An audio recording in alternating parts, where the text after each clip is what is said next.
Assalamualaikum warahmatullahi wabarakatuh. Kembali lagi. Nah, di video kali ini aku akan membahas mengenai materi analisis regresi. Nah, langsung saja kita masuk ke materinya. Apa itu analisis regresi? Regresi itu adalah metode statistik yang digunakan untuk mempelajari hubungan antara variabel terikat atau variabel yang ingin diprediksi dengan satu atau lebih variabel independen atau variabel prediktor. Nah, kemudian jenis-jenis dari regresi sendiri ada beberapa. Yang pertama itu ada regresi linear sederhana. Nah, itu digunakan untuk ketika satu variabel prediktor itu digunakan untuk memprediksi variabel terikat. Contohnya, jika kita ingin memprediksi penjualan produk berdasarkan biaya iklan yang dihabiskan. Kemudian yang kedua ada regresi linear berganda. Itu digunakan ketika ada lebih dari satu variabel prediktor yang digunakan untuk memprediksi variabel terikat. Nah, contohnya jika kita ingin memprediksi harga rumah berdasarkan luas tanah, jumlah kamar tidur, dan lokasi. Nah, kemudian dalam konteks peramalan, analisis regresi ini dapat membantu dalam mengidentifikasi hubungan antara variabel prediktor dengan variabel yang terikat, serta memperoleh model matematis yang dapat digunakan untuk melakukan peramalan nilai variabel terikat di masa mendatang. Dalam menggunakan model regresi yang telah dikembangkan, kita dapat memasukkan nilai-nilai variabel prediktor ke dalam model untuk mendapatkan estimasi nilai variabel terikat yang diinginkan. Nah, namun perlu diingat bahwa analisis regresi ini memiliki asumsi tertentu yang harus dipenuhi agar hasilnya itu valid. Nah, kemudian sangat penting bagi kita untuk memahami dan memeriksa asumsi-asumsi tersebut sebelum melakukan analisis regresi untuk tujuan peramalan. Selain itu, peramalannya itu juga dapat menggunakan metode lain seperti ada analisis dilihat waktu, time series analysis yang tergantung pada karakteristik yang ada. Oke, kita supaya lebih jelasnya langsung ke contoh soal ya teman-teman. Nah, di sini sudah ada contoh soal. PT Anak Negeri ingin menghitung gaji pegawainya dengan masa kerja selama dia mengabdi di perusahaan tersebut. Berikut data masa kerja pegawai dan gajinya. Nah, masalah yang akan diteliti, yang pertama, apakah ada hubungan antara masa kerja dengan jumlah gaji pegawai? Kemudian yang kedua, apakah kecenderungan gaji pegawai di masa yang akan datang mengalami kenaikan atau penurunan? Di sini sudah ada ya teman-teman, datanya ada masa kerja, kemudian ada gaji. Nah, langsung kita masuk ke aplikasi SPSS. Nah, ini kita sudah di aplikasi SPSS, teman-teman. Di sini saya juga sudah memasukkan variabel yang diperlukan. Ada gaji dan ini masuk ke masa kerja. Di menu variabel view. Nah, kemudian langsung kita klik data view. Nah, di sini saya juga sudah mengcopy datanya. Dahulukan, kemudian lanjut kita klik analyze. Kita klik regression, kemudian linear,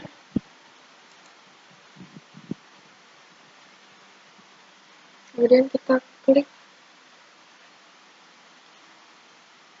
gaji di bagian dependent, kemudian masa kerja di bagian independent.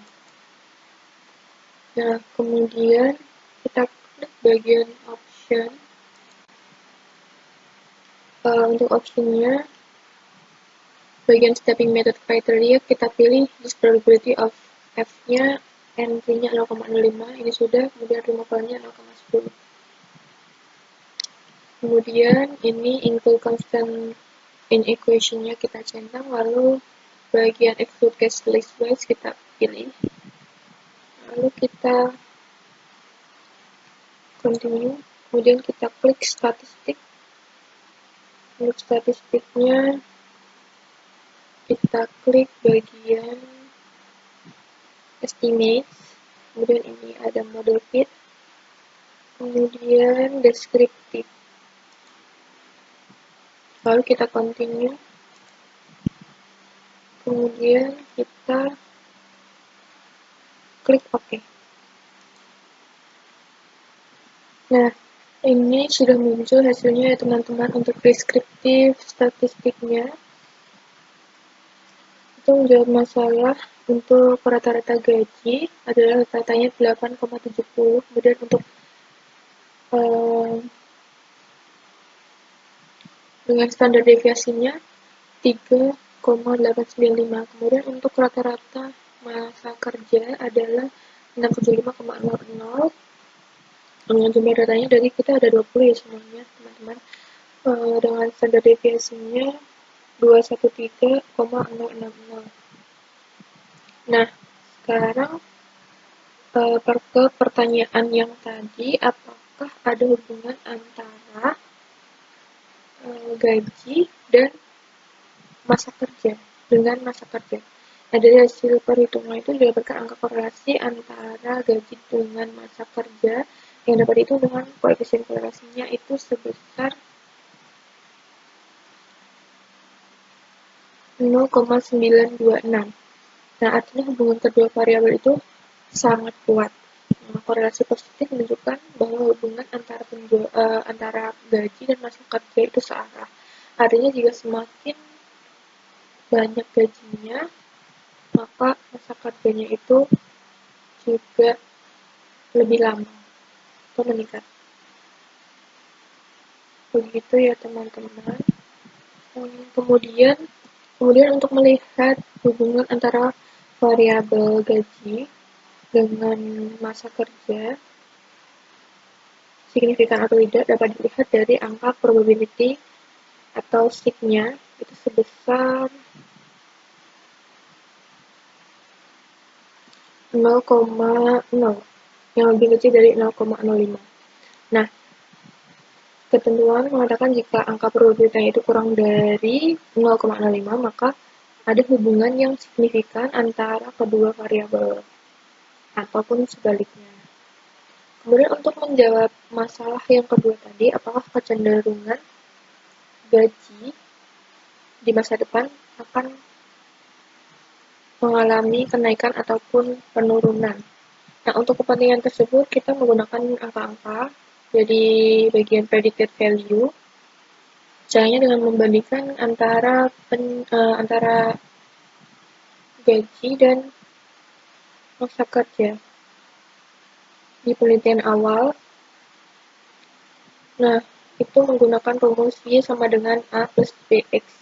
Untuk Y itu adalah gaji, kemudian A-nya adalah angka konstan dari unstandardized coefficient B atau angka koefisien variabel biaya untuk variabel masa kerja.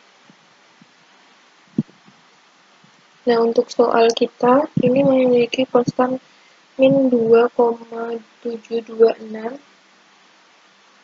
Nah, untuk memperhitungkan angka dari masa kerja ini itu kita menggunakan rumus tadi, berarti Y sama dengan min 2,726 ditambah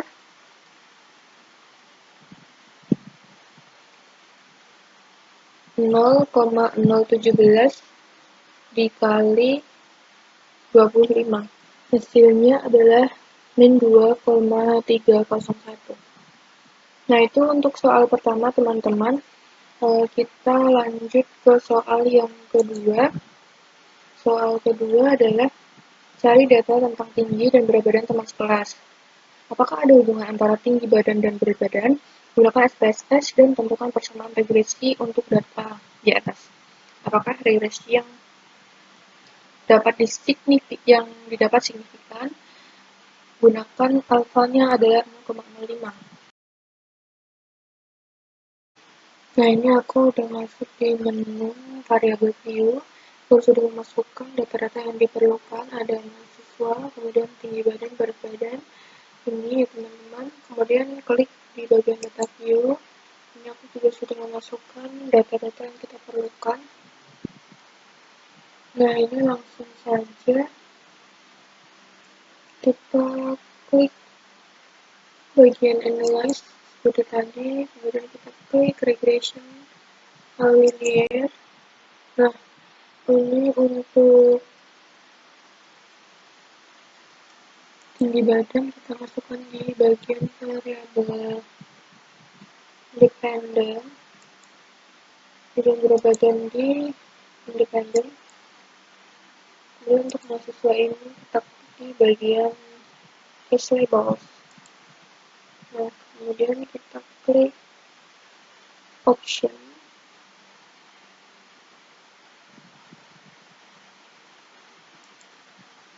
Ini probability-nya, this probability of F-nya kita pilih 0,05 sesuai penilaiannya tadi. Kemudian variabelnya 0,10. Ini kita centang seperti tadi. Kali ini juga exclude list, case list wise. Continue. Kemudian kita klik bagian deskriptif. Ini statistik, kemudian klik estimates, model fit, kemudian deskriptif, lalu klik continue. Nah, kemudian kita klik OK. Nah, ini sudah muncul ya teman-teman. Untuk deskriptif statistiknya, rata-rata dari tinggi badannya adalah 159,06 dengan standar deviasinya 7,542. Dari data kita sejumlah ada 35 orang, kemudian untuk berat badannya rata-ratanya adalah 53,66 dengan standar deviasi 7,627. Seperti itu ya teman-teman. Kemudian kita menjawab pertanyaan dari apakah ada hubungan antara tinggi badan dengan jumlah berat badan. Nah, dari hasil perhitungan didapatkan angka korelasi antara tinggi badan dan berat badan. Dihitungnya koefisien korelasinya itu adalah sebesar min 0,121. Jadi artinya hubungan kedua variabel itu bisa diabaikan atau bisa dikatakan itu sangat lemah ya teman-teman. Kemudian korelasinya ini negatif, artinya menunjukkan hubungan antara tinggi badan dan berat badan itu berlawanan. Jadi mereka ini tidak berhubungan sama sekali ya teman-teman. Nah, kemudian karena negatif, berarti jika satu variabel naik, maka yang lain itu bisa jadi turun. Nah, untuk melihat hubungan antara variabel tinggi badan dengan berat badan signifikan atau tidak, itu dapat dilihat dari angka probabilities atau sig-nya. Itu sig-nya adalah sebesar 0,245. Nah, ini dikatakan jika angka probabilitasnya itu jadi kan 0,245, berarti itu lebih besar dari 0,05. Nah, jika contohnya kan jika angka probabilitasnya lebih dari, maka tidak ada hubungan yang signifikan antara kedua variabel tersebut.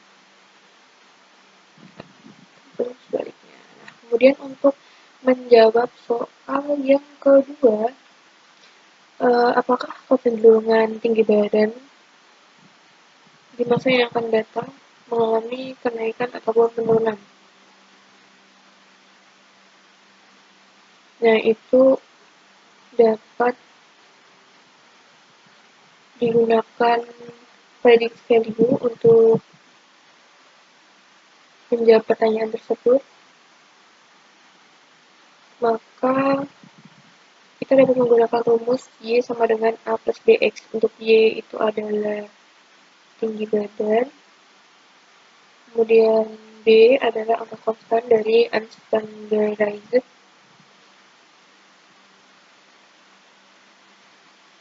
koefisien B itu adalah angka koefisien variabel biaya variabel. Ini bisa dilihat angka koefisiennya untuk data kita adalah 165,468.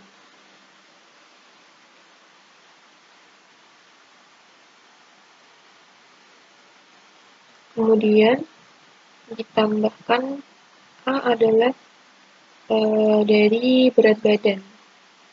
Itu adalah min 0,119. Jadi kita bisa kalikan dengan 25.